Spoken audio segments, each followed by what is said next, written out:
মৰমৰ ছাত্ৰ ছাত্ৰীসকল তোমালোকৰ ইতিমধ্যে পুনৰ HSLC কাৰণে পাঠবোৰ পঢ়িবৰ হ'ল ইতিমধ্যে তোমালোকৰ যিবোৰ স্কলাৰশ্বিপ আছিলে সেইবোৰ প্ৰায় চলি আছে বা তোমালোকে কৰিলা তাৰ বাদে কম্পাৰ্টমেণ্টেলৰ যি ছাত্ৰ ছাত্ৰী আছিলে তেওঁলোকৰ কাৰণেও যি নিয়ম দিছিলে সেয়াও তোমালোকে গম পালা আৰু আনহাতে আমাৰ ক্লাছ 10ৰ যিখিনি ছাত্ৰ ছাত্ৰী HSLC অৱতীৰ্ণ হ'ব তেওঁলোকৰ কাৰণেও কি নিয়ম আহিছে তোমালোকে সকলোবোৰ নিশ্চয় গম পালা এতিয়া আমি কি কৰিব লাগিব এইবোৰ জনাৰ পিছত এতিয়া আমি পৰীক্ষাৰ কাৰণে সাজু হ'ব লাগিব এতিয়া অসমীয়া বিষয়টো আমি যেহেতু আমি খৰকে লিখিব লাগিব প্ৰশ্নখন 100 নম্বৰ কাৰণ আমাৰ ক্লাছ 10ৰ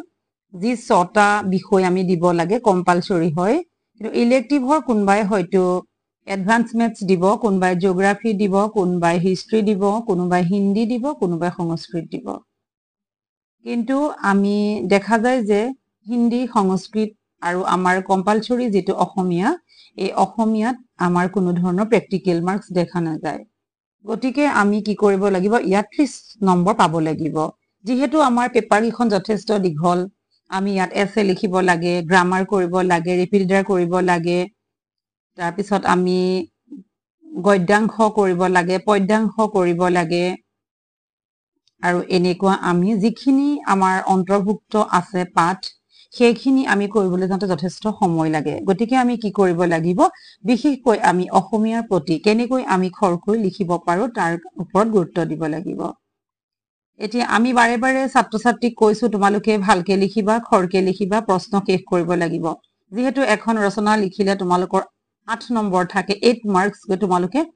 অন্তত 4 পেজ লিখিবলগীয়া হয় তোমালোকে জানিলেও কিছু সময়ত কথাখিনি লিখিব নোৱাৰা তোমালোকৰ সময় নহয়গে তাৰ কাৰণ হৈছে মই তোমালোকক কম তোমালোকে মনোযোগ দি শুনি যাবা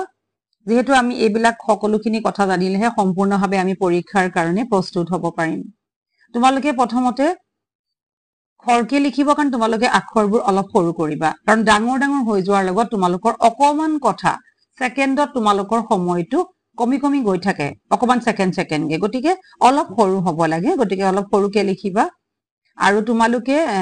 এটো কৰিবা যে তোমালোকে পেন বা পেন্সিলবোৰ খুব একে টানকে নধৰিবা আৰু তোমালোকে সদায় কি কৰিবা যে কলমটো এনেকে ধৰিবা যে তোমালোকৰ হাতখন যাতে তোমালোকে সহজে যাতে ইফাল সিফালকে লেফট সাইড ৰাইট সাইড যাতে লৰাব পাৰা একেবাৰে পেলাই নলবা হাতখন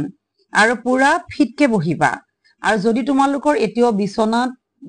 পঢ়াৰ নিয়ম আছে বিছনাত বহি তোমালোকৰ লিখাৰ নিয়ম আছে তেতিয়া হলে তোমালোকে এই নিয়ম এতিয়া বাদ দিয়া কাৰণ কিয় তোমালোকৰ যথেষ্ট এটা গুৰুত্বপূৰ্ণ পৰীক্ষাত তোমালোক অৱতীৰ্ণ হবা গতিকে তোমালোকৰ সকলো বিষয়ৰ প্ৰতি সমানে তোমালোকে আগবাঢ়ি যাব লাগিব সেই কাৰণে তোমালোকে বিছনাত বহি পঢ়াৰ নিয়মটো বাদ দিয়া সদায় তোমালোকে ফিট হৈ বহিবা চকিত বহিবা তোমালোকৰ অংগ পতংগ বিলাকৰ তেজ সঞ্চালন হৈ থাকিব তেতিয়া তোমালোকৰ কামবোৰ কৰাত খুব স্পিড হ'ব আৰু তোমালোকৰ হাতৰ স্পিডো বাঢ়িব গতিকে তোমালোকক মই সেই কাৰণে কৈছো যে তোমালোকে খৰকে লিখিবৰ কাৰণে তোমালোকে আখৰ গিটা অলপ সৰু কৰিবা আৰু তোমালোকৰ পেন ঢিলা কৰি ধৰিবা আৰু তোমালোকৰ যেটো হাতখনত প্ৰেসাৰটো অকল বেঞ্চত নিদিবা হাতখন সহজে ৰাখিবা যাতে সহজে বাওঁফাল আৰু সোঁফালে আনিব পাৰা